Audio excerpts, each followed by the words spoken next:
Welcome back, everybody, to this episode of the Open Concept Podcast, where we are breaking down those unnecessary walls and barriers that stand in the way of greatness. Joining us all the way from Houston, Texas today, Ephraim. How you doing, my man? Ephraim is a CPA and is the founder and managing director of EFS Group, a fast-growing accounting and fractional CFO firm supporting ambitious founders across the country. And what I found out about him offline, which I didn't know, was father of twin boys, 7-year-old twin boys. And we started our businesses kind of right around the same time. And it's interesting because if the world didn't start going a little crazy, this is like that 2008, 2009 time period, you probably wouldn't have started your own business. I mean, you tell me, man, but like we were talking offline. And it sounds like that was a bit of a forcing function. But what was going on in the world at that time when you decided to launch this business for yourself? Yeah, Brandon, thanks for the opportunity to have the conversation. So when I look back at 2009, I was in corporate America. So I graduated college in 2006, and I was in corporate America, worked for a large accounting firm as an audit associate for a couple years. And then, as you know, the economy, right, that 07, 08 became really, really crazy. And then there was a lot of layoffs and turmoil in that time frame, right? So I was one of the people that got laid off in 2009. And what's crazy that I had wanted to be an entrepreneur, but I didn't know it was going to happen that quickly. I thought I was going to be in corporate for like 10, 15 years and then branch off into entrepreneurship. But when it happened, it was like, okay, well, for 6 months, I'm looking for my next job. Couldn't find anything. I was going on interviews. People were calling me in. They were saying, man, we like you.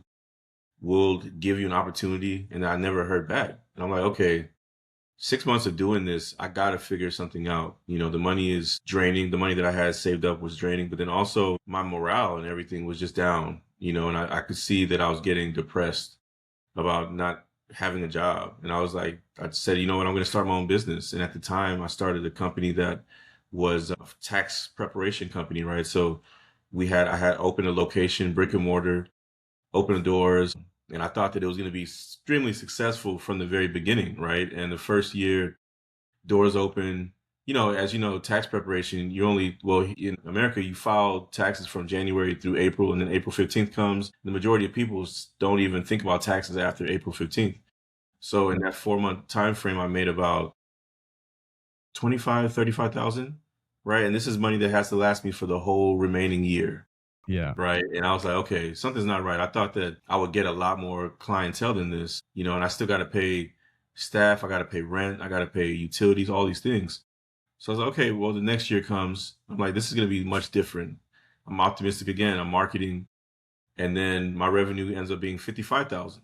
And I'm like, okay, this is better, but it's still not enough to pay for all these things plus my living life or whatnot, right? So I'm racking up all this credit card debt, and I had to sit down with myself and figure out, like, what am I doing wrong? Or maybe I wasn't doing anything wrong and I just wasn't implementing certain things. And there's a popular tax franchise down here called H&R Block, and they had a commercial that was on TV one day, and one of the things that they were selling, this was back in like March of the tax season, they were advertising second reviews for tax returns. So a second review is essentially like if you were someone that didn't go to H&R Block originally, but you already filed your taxes, you can now bring your tax return to them. They'll review it for you. If they find any errors, they can now amend it and send it to the IRS, and you'll get a refund check. And if they don't find anything, then you don't have to pay them anything. You can go on about your way. I thought that was a really brilliant idea, if anything, to get clients in the door and to get more data, right?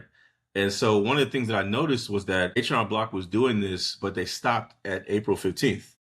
And I said, what if I did this throughout the rest of the year, right? While all the other tax companies are closed, I'm still doing this. What if I was to do that, what would happen? And so I started to advertise it and nobody was really biting. But there was one woman that bit, and she came into the office and we redid her tax returns, and she ended up getting like $2,000 to $3,000 back from the government, from the IRS. And then she literally went into her phone and texted like 50 people. And she said, hey, you need to come do a second review with this guy, right? And so now I had all these people, all these leads coming in, and I was doing second reviews for all these people. And I'm busy. I'm probably busier after April 15th versus before April 15th, right? And so I'm doing all these reviews and I'm getting people thousands of dollars back, and they're literally telling all their people, and the word just spread like wildfire, right? And that was really what propelled me. And then so now my third tax year, now that I did all this, a lot of those people ended up coming back and becoming actual clientele of mine. So I literally doubled my revenue from the previous year, and I haven't looked back since, right? So there was some adversity that I had to climb through, but I was really determined to really figure it out. So I was like, you know what? I can't go back. I don't want to go back. I enjoy being an entrepreneur. How can I keep this thing sustaining and growing? And that was my story. That's so incredible. There's an H&R Block here, Really? kind of on, every few blocks. They're around here too.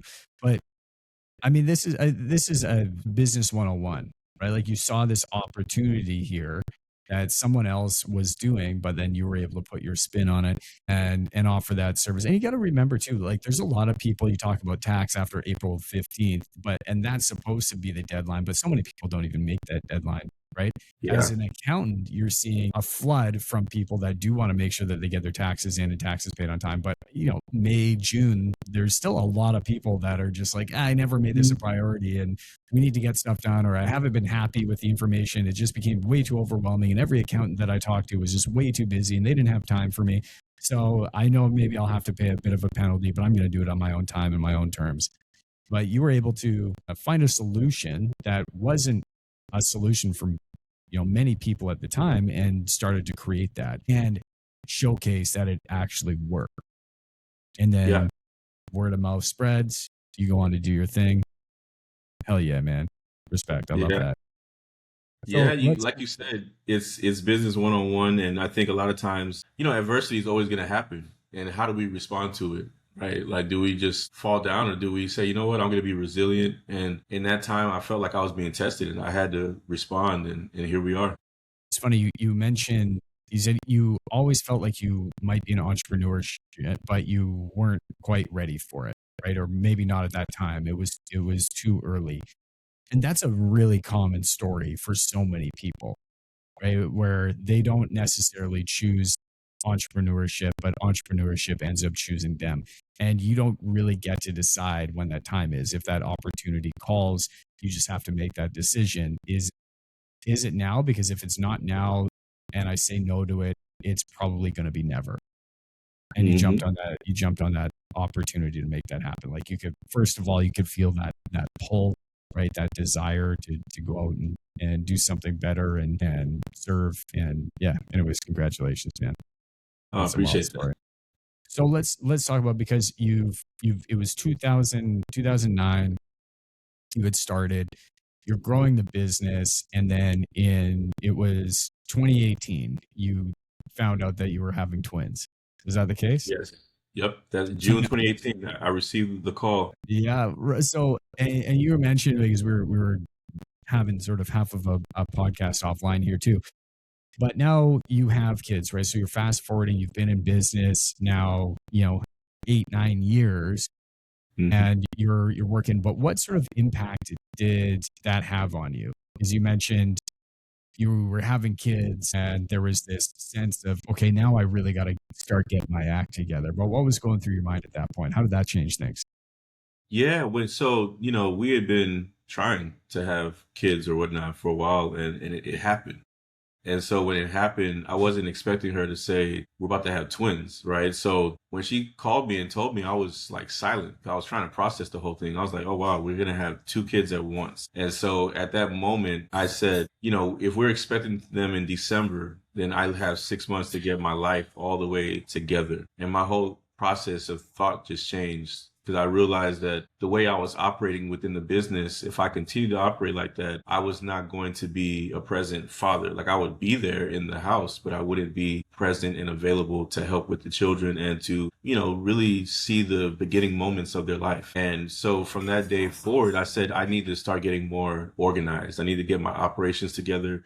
I need to start hiring more people, training them to, come in and do a lot of things that I would do. I need to really build an actual business. Before then, I had a business, but it was more so, I had a few people, but I really was doing probably like 70% of the work. Right. So, because think about it, right? Before we have kids, we have all the time in the world, right? I can literally fool around during the day and say, oh, I'm just going to work at night and then work all the way till 3 a.m. and you get a lot of work done, right? But once the kids come, your time now gets cut in half pretty much, right? Like, for example, once the kids get picked up at, let's say, 4 or 5 o'clock, you probably aren't working because you're with them. You're not working until they go to bed, let's say 8 or 9. And then after that, you might work a couple of hours, but then you got to go to sleep because you understand that by 5 or 6, they're going to wake up. So no matter what time you go to bed, they're guaranteed to wake up around the same time, if not sometimes earlier, right? And so, with that, it was like, okay, I need to get my act together and get more organized within the business. I need to build the systems, the processes, the playbooks, the SOPs. So that way, once they are born, I can actually show up to certain things that in the past I probably would have been like, I can't show up because I have this meeting or I have this tech. Real quick before we get back to the show, if you have heard anything on this podcast that has resonated with you or if it's helped you in any way, appreciate more than anything in the world if you could go hit that subscribe button or leave us a review. It helps us tremendously. I want to go back to being able to continue to serve and do more and more and help out and get bigger and bigger guests on, better and better. The only way that I can do that is with your help. I'm so honored to be here. Let's get back to the show. Appreciate you. Have a wonderful day. Return, or I have this thing that I need to do. You're speaking to you're preaching to the choir here, my friend, because same thing I was mentioning. I have two girls at home, and I had a friend that asked me, and he said, do you think having kids made you a better business owner? And I kind of laughed and I was like, I wouldn't use that as the strategy, man. Like if you're struggling in business, the answer is not to go and have kids to solve your business problems first and foremost. But what it does really bring to the world other than different levels of complexity is certainly a sense of urgency, right? And a force of priorities that are going to be required in order to, like you said, be a present father, be there for them, be a supportive husband. So yeah, kids, they do change the way that you do business, no doubt. I'd like to talk about that a bit, is teaching kids about money.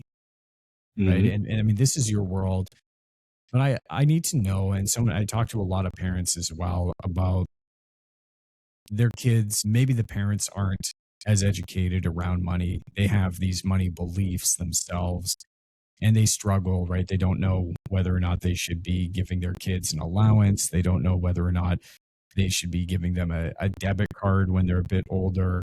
When I was young, I didn't have a credit card until I was 23, until I started the business. Maybe it was 23, 24. I was around that time where I just got my first credit card because I was led to believe that a credit card was bad, because that was what all I heard my parents talk about was credit card debt. And you don't want to be paying money and you're not able to control it. And there was all these weird beliefs that I had because this was what I was told. And learning money from a young age and developing a relationship with money at a young age is really going to carry how you believe and see money and treat money as you start getting older. How do you go about, or how would you recommend going about talking to your kids and educating them about money specifically? Yeah, great question. I think there's a lot of different ways you can attack it, but I think experience is the best teacher, right? So it could be a situation where if you have them doing certain things around the house, you can pay them an allowance, and now they have it in their bank account and they see it. You guys log in and you look at it each week. If they want to buy something, they can use some of that money for the purchase, but then also probably even having like a multiple bank account system to where one bank account is specifically for, let's say, savings. So if I pay my child $10, let's say $3 of it goes to savings, $5 might go to another account where they could probably buy some things, and then $2 might even go to, let's say, an investment bank account. Right. So now that's money that you can now both put into the market. For me, when it comes to investing, I like to buy stocks that I can like buy and hold. Right. So there's different ways to invest in the market. A lot of people, day trading and option trading is really popular. For me, because I am an entrepreneur and I have a lot of other things going on, I like to invest in companies that are well built, that are really good, have great leaders, and have a really good track record, and have really good financial statements, right? And park my money in those companies and just watch it grow, right? So that could be something that you do with your child, to where literally, let's say every Saturday morning or Friday morning, you have a sit down with them and you go over the money that they've spent, the money that they've earned, the money that they've put into the market. How is it doing? If you don't want to put money into the market, you could, let's say, watch them save up money to have a down payment to put into a real estate property, right? Something that's tangible that you can actually drive to go see in person, right? So there's a lot of different ways.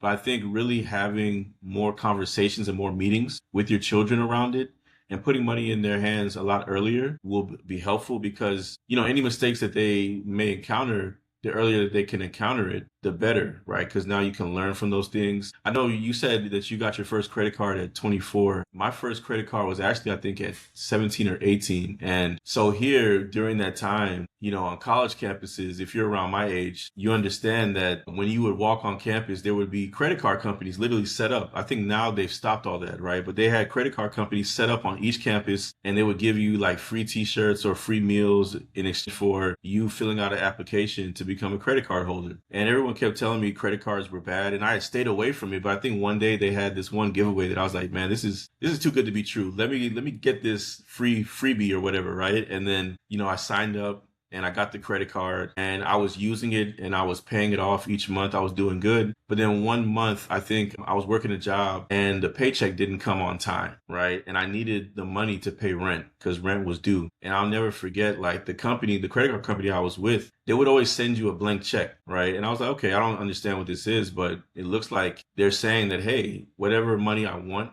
I can fill it out and I can deposit it into the bank and they'll give it to me. But what I didn't understand was that the fee for doing that was way much higher than just using the card outright, right? So one day I did that. I filled it out and I said, hey, I want $1,000. I went to the bank, deposited, I got the 1,000, I paid my rent. But then now I started to go into a spiral of like, now you're making minimum payments instead of paying off the whole amount, right? And so now you fall behind. But I'm glad that I went through that earlier, because I know a lot of people at my age now are going through that, right? And so now I have a lot more discipline around that. Now I don't even really mess with credit cards in my personal life. I'll use it for the business, but then we have enough money, hopefully, to like pay it off at the end of each month and you get the points or whatnot. But, I learned a lot of things early on that have pretty much like guided me in how I handle and look at money too.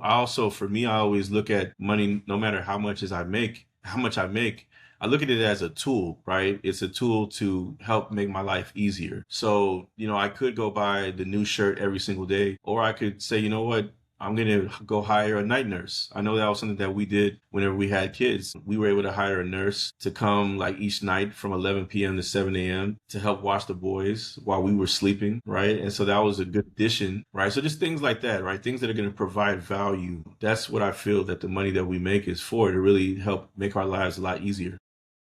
You're so right. One of the big impacts that was made on my life was Rich Dad, Poor Dad, right? I read that book. Yeah. It probably needs to be revamped to be with the future years that are upon us. And I don't know if that there's been a revised edition in a number of years. It was one of the first books that I read and started to comprehend. There was two of them. There's the Wealthy Barber and Rich Dad, Poor Dad. Mm-hmm. And they had very fundamental, and still I believe really do have some fundamental concepts. But the couple of things that I really picked up from those books was the importance of and having a framework of putting money away regularly. And for the average person, if you're looking at doing that and you put that on the list of things that you need to do every month, it's probably not going to get done. But if you set it up automatically, so you're not even thinking about it, then that is going to just happen for you. And naturally, you're going to become a byproduct of whatever's left over, and you're going to be able to spend whatever's left over in that account. But you are still making deposits into that savings account or the RRSPs or whatever that looks like. And that was how I was able to buy my first home at the age of 22. So I went, and from barely graduating high school to purchasing my first home at the age of 22, that was through working through construction that I owe a huge amount of my life to.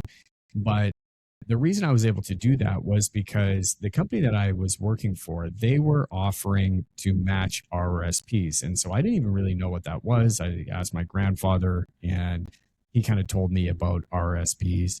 He said, just kind of keep putting some money away, and it will continue to grow. And they were matching that. They were matching, I think it was up to 3.5% of anything that I put away. And through those books I was led to believe that 10% kind of seemed like a good number.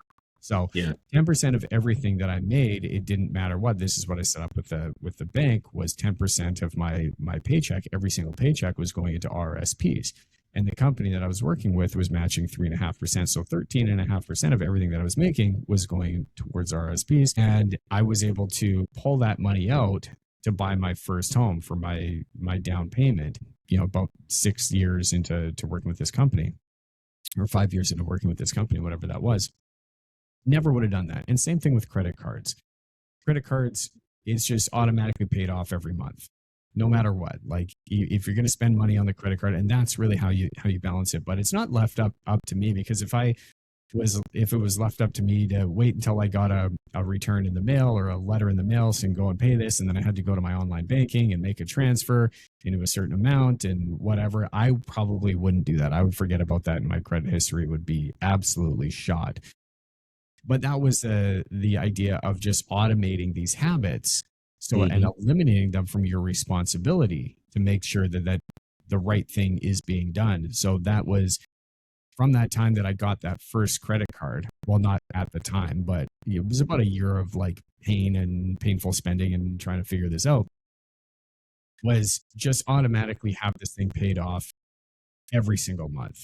So the credit, it gets paid off, credit score stays high, and then you able to balance out what that looks like afterwards. But that was the biggest hack that I was taught from a young age, and I really want to continue to instill that into my kids, into anybody that is going through any sort of credit card debt, or any young teenagers that are graduating high school. They're getting a credit card for the first time, and there's just so many people that end up finding themselves in really awkward situations, whether it's going to be, racking up student loans, credit card debt, and then they get into, their mid 20s, early 30s, and all of a sudden they're way too far gone, and they have no idea where to go from here, because they're just really stuck in this corner underneath this mountain that just feels insurmountable to really dig themselves out of, right?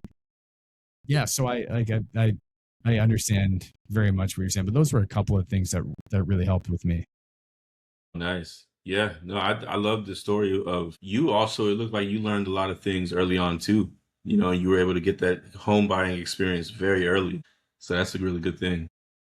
Yeah. And like I said, and it was, granted, it was a different time. I understand. I always get that, that feedback too. It's like, well, it was, houses were a lot less expensive. And I say, yes, I get that. I do very much understand that. But I was offered at that point, up to $550,000, I think was what I was able to obtain as a mortgage. What I was from the bank, right? So what I was approved of, it was about $550,000. Nice. But the home that I bought, it was a ground level condo, and it was a 45-year-old building at that time, right? So it was very small, but it was mine, and it was in this kind of dodgy neighborhood. But again, it was mine. It was what I could afford. And I ended up paying $238,000 for this unit. So it was half of what I was able to actually obtain from the bank, because I looked at that and I was like, okay, the bank is going to give me, and at that time it seemed like a lot of money, right? The bank is going to give me a little over $500,000. Okay, well, that's pretty cool. So there's that temptation to say, all right, I'm going to go and spend this if you're giving me this money. But I didn't want to make those monthly payments. So I scraped it back, but I knew I wanted to get into real estate. So I found something that was this little, little 1 bedroom, kind of ground level, very small kitchen, but it was mine. And that is the home that I lived in for a number of years until I was able to sell it and sort of scale my way out of that. But never would have happened without that diligence of putting money away every single month. It just would not have been possible. I would have spent money on other things, whether it's a vehicle or clothing or, beer or, whatever, meals out. It doesn't matter, right? Whatever you do whenever you do when you're young, you're not really saving for a home. And but was able to through those tactics. What are you finding that businesses themselves, right? You work with a lot of small businesses, small and medium-sized businesses. What are they getting wrong? That like, if you were to be able to grab them by the neck and just like scream into their face that you wanted them to hear, like, what are you finding that most business owners are getting wrong when it comes to their financial strategies? And so the biggest thing that they get wrong is their understanding of what an accountant can do for them, right? So a lot of people think that an accountant is just someone to come in and do your books, file your taxes, and that's it. Right. And there's accountants that are out there that are like, man, I have so many more skills that I would love to provide to you, if you would just allow me. Right. And so I also think it's an education thing too. I don't think enough accountants are educating the public on all the different other services and things that they can do to really help a business move forward. So for us, we do accounting, but we also do fractional CFO work. Right. So we're able to dig deeper with our clients to help them understand their numbers so that they can scale their businesses with confidence. So, some of the things that we do is we meet with them each month. And when we do that, we're going through their numbers and they see a lot of things. Like there was a client recently that they are a digital marketing company, right? And one of the things that he told me after he met with one of our accountants was that your accountant pointed out that as we were creating the budget for the company, he was like, you don't have a budget for marketing. And he was like, that makes so much sense. Like, I didn't even think about that. Like, how do I not have a budget for my company to market and I'm a marketer, right? So there's certain things that, your accountant can really unveil. They can show you the areas that you're spending too much in. They can help you understand the capacity, right? Like whenever you hire people and they're working for you, do they have enough work? Because a lot of times what we end up doing is we'll go hire more people prematurely before, we get people to their capacity. So now, you have more cost. But what if you can get your operations together to where everybody is working extremely efficient? Now you become more profitable of a business, right? And so your accountant and your CFO can really help you build all that together. They can help you understand your pricing. Are you based upon your cost and everything that you're trying to do? Is your pricing in line with that? Not to mention all the other things such as, making sure your taxes get filed on time, but also strategies to pay less legally, to the government so that you can use that money to reinvest in the business to grow it. So I think, those are some of the things. I also think a lot of accountants can be lazy. I think it's like, what? I don't want to do all that. I just want to do the bookkeeping and the taxes. And the thing about that is, at some point your client is going to outgrow you. And if your client outgrows you, now you have to constantly continue to find new customers, which you have to do that anyways in business. But you can have a really successful, good paying client leave you, not because of you're not good at what you do, but because they need a lot more from you. So are you up leveling your skill to make sure that you can serve your clients at the highest level? So those are some of the things that I think some people get wrong. Another thing too, I think a lot of people manage the money in their business from their bank account. So they look at their bank account, and if their bank account, let's say, has $50,000 in there, they think, oh, I'm pretty good. But when they look at their financial statements, their income statement, it might show that they have a loss in the business, right? So a lot of times, if you're not looking at those numbers and you're just looking at your bank account, then you're going to put yourself in a whole world of trouble. Yeah. I mean, I have this conversation, like contractors are contractors and developers, right? They are well known for this, right? They will go and they will look at their bank account and they'll think, all right, I have $300,000 in there. This is actually, a really great month. Things are looking good. I'm feeling good. The bank account says we have money, but they're receivables, if they're looking at that, receivables don't match with payables. And in fact, all right, we're $100,000 in the hole right now. So none of this money actually belongs to us. Plus, we owe more. So now is not the time to go and buy new trucks and invest in new equipment that we need. Like, no, we need to get a real handle on understanding our financial situation first and take a very dialed look at our operations. And there is a big difference between accounting and fractional CFO or a full-time CFO and those responsibilities. Can you break some of those down for us? Is if you For have sure. a business and you're like, oh, my accountant didn't pick up on that. Why isn't my accountant doing this? Maybe you're not hiring them for the right services. Well, what is a CFO going to do or a fractional CFO going to do for a company that an accountant is just not going to be looking at? What is the difference there?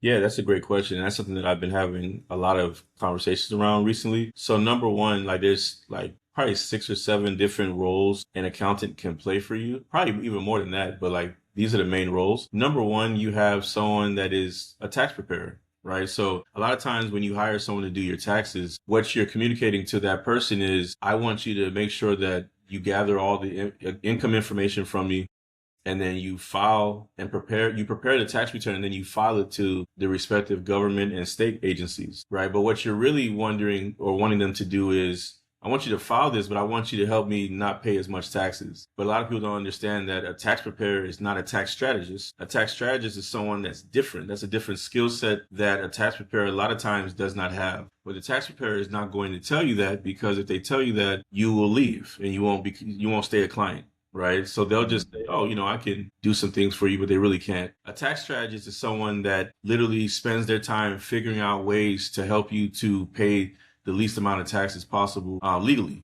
So this is someone that you employ throughout the year. You don't wait till your year is over and then you talk to them. You talk to them as the year is going, because they can now put a plan together for you. They can look at your financial statements and they can say, hey, Brandon, based upon where you're at right now, if the year was to end, you would probably owe $200,000. But here are 5 strategies that you can implement that would cut that in half, if not more, right? And then now you have the money to go out there and do those things, right? So we have tax preparer, we have tax strategists, we also have a bookkeeper. A bookkeeper is someone that comes in and takes all of your transactions in your checking accounts, your credit card statements, accounts, and they reconcile it all. And then now they prepare financial statements. So they'll give you an income statement, which shows you how much money the business made during that period, how much they spent, and what the profit is of that period. Then they'll also give you a balance sheet, which shows you pretty much the worth of the business, right? Like, what assets do you have in the business? What's the worth? What's the value of the liabilities, the money that you have to pay back, all the debts, the loans, and things of that nature? What's your equity stand in the business, right? So that statement tells you all of those things. That's actually often the number one neglected statement, but that's actually the most important statement that you can have, right? So when a lot of times people say, oh, I don't really need a bookkeeper, I can just do my own bookkeeping, what they're really saying is they feel like bookkeeping is only putting transactions into accounts and knowing, okay, here's how much I made, I spent, and what my profit is. But they don't understand the balance sheet aspect. And a lot of times when I review balance sheets, they're all over the place wrong, right? And so now whenever you're giving that to, let's say, a lender or an investor, they're going to tear you apart. They may not even approve you for whatever you're trying to apply for because your books look really, really bad, right? So that's what a bookkeeper does. An accountant now is someone that comes in, looks at the financial statements that the bookkeeper prepared, and is able to tell you what happened historically, because financial statements tell you about the past. It tells you about the history of the business. So they're able to analyze that and tell you, hey, here's how the business has been operating, right? And so now a fractional CFO is someone that can come in and they're more focused on where the business is headed, right? So if you're someone that you have lofty goals, you want to scale, and you say to me, hey, Ephraim, in the next 12 months, I want to go from $1 million revenue to $5 million revenue. Your fractional CFO is someone that can analyze that situation and build out a plan for you financially. So now it's like, okay, if you want to get to 5, what's the forecasted amount of money we need to make each month? What's the forecasted amount of money we need to spend each month? How many people do we need to hire? How many do we need to move into a bigger location, a bigger property, right? These are all the conversations, the forward-thinking conversations that you have with someone like that, which is the CFO, right? So they're all about focusing on where your business is going. Whereas an accountant is more focused on what happened in the past, right? Which is not a bad thing in the beginning of your business, but as you continue to grow and scale, having that fractional CFO to really guide you in the right direction to help you to understand what's happening is really, really huge and can make a huge difference in your business. Do you need all three? I'm just curious because this is coming up because you're hearing somebody or somebody's listening to this. I can only imagine in their mind they're like, all right, well, I need a bookkeeper, and then I need an accountant, and then I need a fractional CFO or a full time CFO. Do I need all three? Because that seems to me like it can cost a lot of money. Like this might be a lot of overhead to bring on. I understand that they're going to be saving you a lot of money, but at what point does this turn where you go from, all right, I'm outsourcing bookkeeping to now I need an in-house bookkeeper to I'm outsourcing, my year-end accounting to an accounting firm to I need a full in-house accountant to now I'm outsourcing this fractional CFO to look into the future versus bringing on a full-time CFO. Like at what point in business does this start to make sense? And then when you bring on the CFO, do you still need to have a bookkeeper or can you just rely on the CFO? So I'm looking at the scale of things, right? As you move through different, stages of revenue and stages of your business. But what does that transition point look like when it starts to make sense to, bring on a full-time bookkeeper and then transfer to a full-time accountant? Like what are those milestones look like? Yeah, great question. So to answer your first question, do you need all of them? Your business can't afford not to have them, but it depends on at what level your business is from a revenue perspective, right? When you start the business in the beginning, let's say you're $100,000 of revenue or less, you really only need like someone to help you do the bookkeeping. Honestly, you probably might be able to get away without necessarily needing a bookkeeper, depending upon, like, let's say you make only $2,000 in sales or $2,000 a month in sales, you could probably do it by yourself or, have like a contractor come in and do it. But once your business starts to go up in revenue, you definitely want at minimum a bookkeeper and someone to do your taxes. Once you get to that three, four, $500,000 revenue level, that's when I think it makes sense to now add the accountant and fractional CFO to your team, so now you have all four. And then honestly, it might even make sense to add a tax strategist as well. Now, where a lot of firms, so I think the thing that separates us from a lot of people that I've seen, a lot of competing accounting firms, is that I've built out departments of each of these in-house. So if you were to work with us, you have literally everything you need. You have the accountants, you have the bookkeepers, you have the tax preparers, you have the tax planners. Everybody's all in one house. Because I know your question was, it looks like I would have to work with all these different people. But in theory, you really want a company that comes together collectively as a team that can give you all of these people for a fraction of the cost that you would pay if you were to hire all these people individually, right? So, if you have a company that literally has the team of people that can help meet you where you're going, it's invaluable, right? Because now, when you meet with the CFO, they'll be able to literally, whatever it is you're paying them, they'll be able to give you the advice that whatever you're paying as a fee, you'll make that back from the advice. When you meet with the tax planner, you'll probably also make that money back as well from the tax savings, right? And so just implementing all those things will help you to make that, and you'll have your nice return on investment based upon the advice that they're giving you. How often should you be, like, if you are a business owner, right? Should you be getting financial statements weekly, monthly? How often should you be meeting with your bookkeeper? How often should you be meeting with the accountant? How often should you be meeting with the tax strategist? Because I think a lot of business owners will say we have kind of our books and then it's just at the end of the year, right? Come, February or just before taxes are due when people start scrambling, and then they bring on the accountant and they say, send me the numbers, the books, and then they can go back and kind of break down, send them some QuickBooks information or whatever accounting information is, and say, okay, go and deal with this. They kind of look at it and say, this is how much tax you owe, and that's kind of it, right? Like there's not a lot of strategy to it. And monthly, they're certainly not getting updates from their team, from their bookkeeper, from their accounting firm. So they're really kind of just shoving this away and ignoring it and not doing anything with it. But of course, without the information, you're not going to be able to do anything. But how often should you be having these meetings with these different disciplines? Yeah, that's a great question again.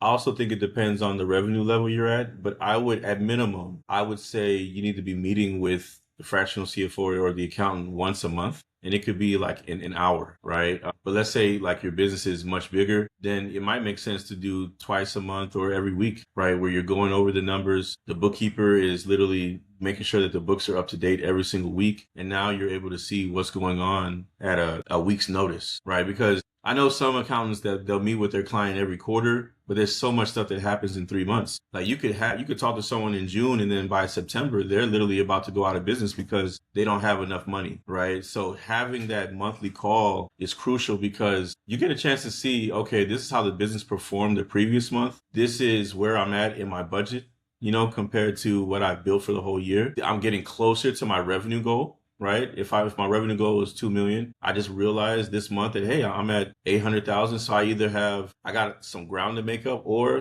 I'm actually good with my revenue. Like I'm on track to hit that goal. Right. So I think it really just depends on the level of business that you've built your business to.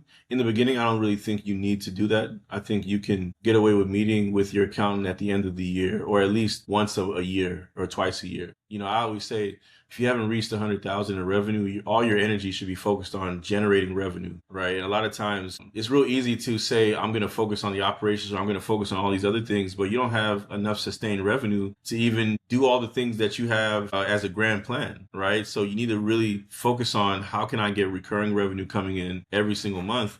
And then once you have that, now you can really focus on the finances and making sure that everything is organized and everything's in a good place. So also your bookkeeping, you should be getting that by the first or second week of the following month at minimum, right? So there's a lot of bookkeepers that are giving bookkeeping, the financial statements 2, 3, 4 months later. I have a story around that too. There was someone I had a discovery call with. They're in the childcare space, and they were telling me about a situation where a bank came to them and said, hey, we have a building that you can purchase. We know your profile, and we know that, you could potentially can get this building.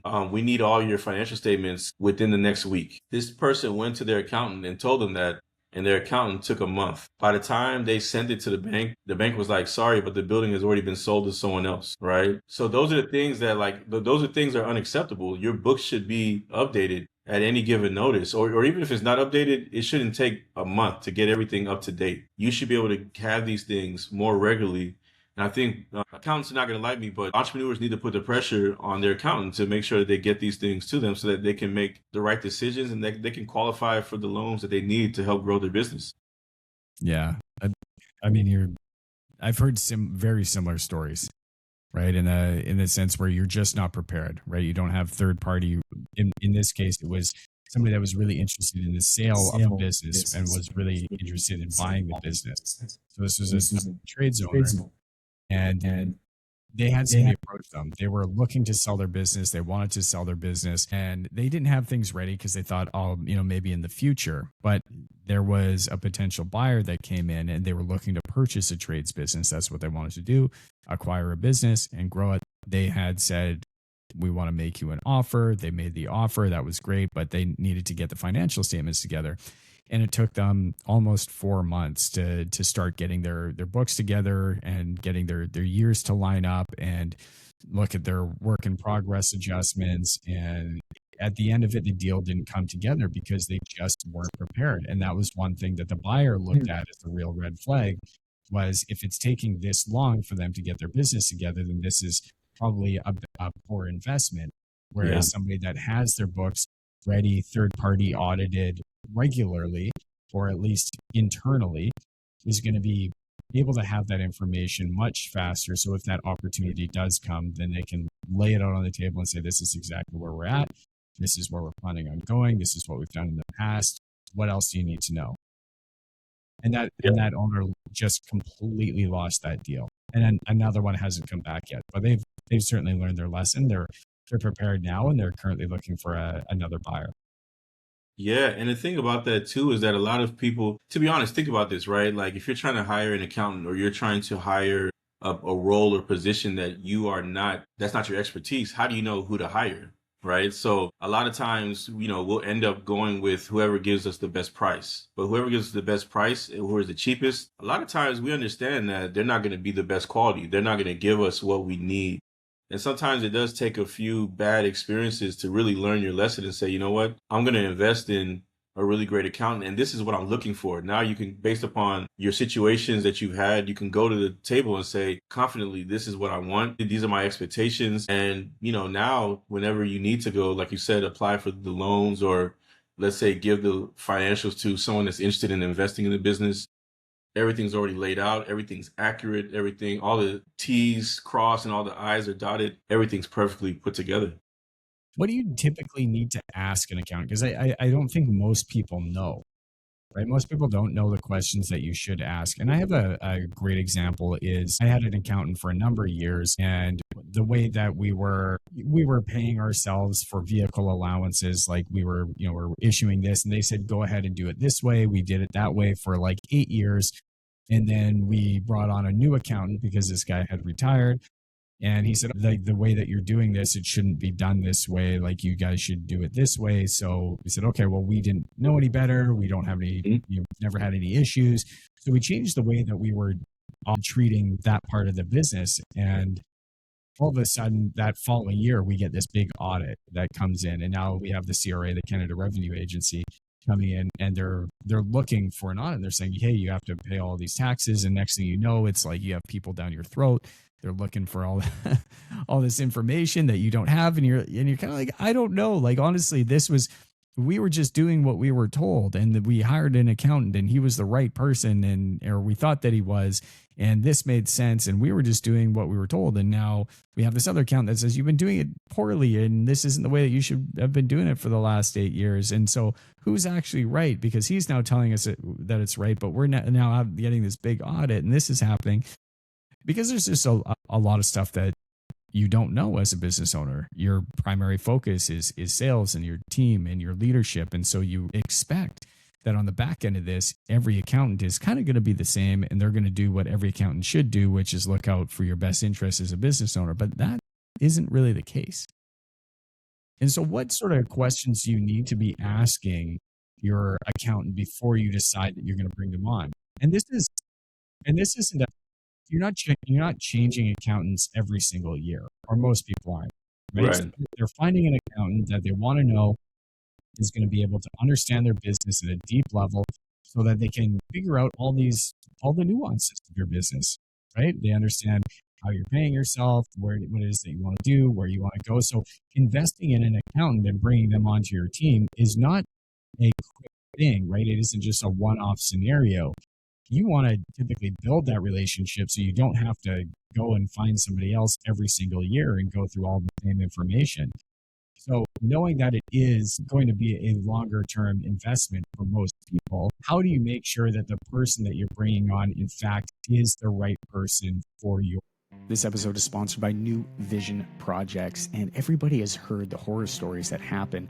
They have a friend of a friend or a neighbor that's been renovating for years on end, or they've been building a home and it just hasn't gone the way that it needed to go. Budgets are blown through the roof, timelines, forget about them. New Vision Projects has an incredibly strong track record for over 15 years of working with customers, serving them at the highest level. If you are considering building or renovating, check them out on Instagram at New Vision Projects or at newvisionprojects.com. Building the homes you want with the confidence you need. New Vision has you covered. Let them show you why they're different. Back to the show. Or business. Yeah, great question. Most accountants feel like they are IRS auditors, right? They act like it, at least, or whatnot. And so, one of the questions I would definitely ask would be, what is your risk tolerance? And when I say that, I'm not saying that accountants should like do things that are unethical, right? But are you someone that can help your client achieve what they're looking for, right? So if a client comes in and says, I don't want to pay this much in taxes because I feel like I've been overpaying, are you someone that can sit down and say, okay, well, if that's your goal, let's devise some kind of plan to really help you reach that goal? Or are you someone that's going to be closed-minded and said, no, you should just pay taxes and you should just do whatever is told of you, right? So are you a closed-minded or open-minded accountant? That's number one. Number two question that comes to mind is, does the person have deep knowledge of the industry that you're in, right? Like, you really want someone that specializes in your industry. And as for someone like yourself, Brandon, as you know, construction accounting is much different than every other accounting, right? Like it's very niched, it's detailed. Like there's so many moving pieces within it that you can't just hire someone off the street. It needs to be someone that has the experience, or if they don't have the experience, they have the time to dedicate to learning and figuring out all those things, right? So, there's certain terms and certain phrases and stuff like that, softwares that are in each industry that your accountants should be familiar with, right? Like if I work with childcare, I should know the different CRMs of a childcare owner, right? Like the options, right? So I should be able to tell you, Brightwell, ProCare, blah, blah, blah, right? So same thing with every other industry. Next, I would ask who all is on your team, because if I am a seven-figure business, or let's say 600,000 plus in revenue, and I'm growing, and I heard this podcast and I heard Ephraim talk about all the different positions in accounting and all the different things. Do you have an adequate team, and do you have different departments of people that can focus on each area of my business, or is it just you? Because if it's just you and I'm paying you, let's say $2,500 a month, that's not enough money for you to live off of, right? So that means that you're going to have to go get all these other clients. And if you're the only person in the company, you're working on all these clients, how in the world are you going to be able to master my business and really master what I'm needing, right? So these are things that I saw early on, because I used to be that accountant that tried to do everything. And at some point I was like, you know what, I'm going to crash and burn as an accountant trying to do all these things. And because my clients are always going to ask me for more. They're always going to ask me for, hey, do you know how to do payroll? Do you know how to, I just got a letter in the mail. Can you take care of it? Right? Clients will bring an accountant things that are not accounting related, because a lot of times someone once told me an accountant a lot of times is the smartest person that a lot of entrepreneurs know, right? So they feel like if they don't know how to do something, they can at least go find someone that knows how to do it. Like they'll get the job done. And for a lot of us as accountants, we are very helpful people. We're servers. We want to make sure that our people are taken care of. So it hurts for us to say, no, we don't do this, so we're going to try to do it. So as you do all these things, it's going to be hard for you to really focus on what you really are there for, which is to help your client learn more about their business, save more money, make more money, and save more time in their business, right? Like all the things that are going to keep you endeared to your client, right? Because the bookkeeping and the tax preparation, they're cool, but these are not things that the client really looks at as like a game changer. They look at, what's the advice that you're bringing me? Like, how can you help me save? How can you help me make more money? How can you help me problem solve, right? And how can you do that for your client if you are caught up with doing all these other things that don't really, like, they're important, but they don't really move the needle for the client, right? So I think those areas, those questions are things that you can ask an accountant and really uncover like how they think and what they can do. Love that, man. Really incredible advice. And I hope everybody here is taking a little piece of that and listening to what this gentleman is saying and finding those right people in your team to make sure that your business is going to continue to grow in the direction that you need it to. Man, thank you so much for being here. If there was a message that you could share with the world, if you could post a message and scream it as loud as you could on a billboard somewhere, what would that message be? The message would be, entrepreneurship doesn't have to be as hard as we make it. And that was something that I learned in 2018 when my wife called me and said that, hey, we're about to have twins, right? That message literally turned my life upside down, but in a good way, because I literally had to figure out how to get more efficient, how to lean on people, how to hire people, how to really work through people versus working through myself. And a lot of entrepreneurs that we work with are very hard workers.